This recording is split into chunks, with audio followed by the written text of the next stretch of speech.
Hello, সবাই কেমন আছেন? আশা করি সবাই ভালো আছেন। তো রুটির সাথে সকালের নাস্তায় সবাই ভাজি পছন্দ করে, আর আলু ভাজি হলে তো কথাই নেই। তো আজকে আমি আলু আর বরবটির একটি ভাজি করব। সেজন্য আমি আলুকে কুচি করে, বরবটি কুচি করে আগেই ধুয়ে রেখেছি।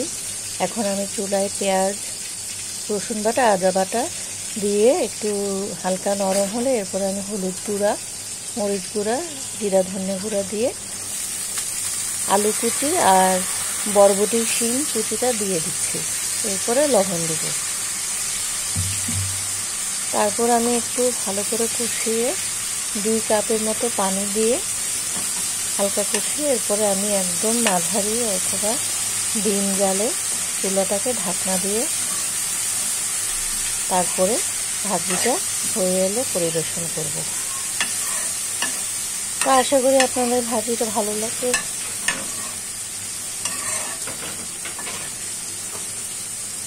তো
এখন আমি পানি দেওয়ার পরে একটু ভাজির মধ্যে 3 অথবা 4 চা চামচের মতো সস দিয়ে দিব।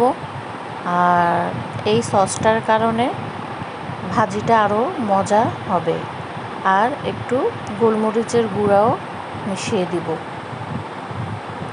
তো আমার এখানে 5 মিনিট 6 মিনিট পরে আমার ভাজিটা রেডি হয়ে যাবে। দেখুন, খুব মাখা মাখা হয়েছে। তো সবাই ভালো থাকবেন। আল্লাহ হাফেজ।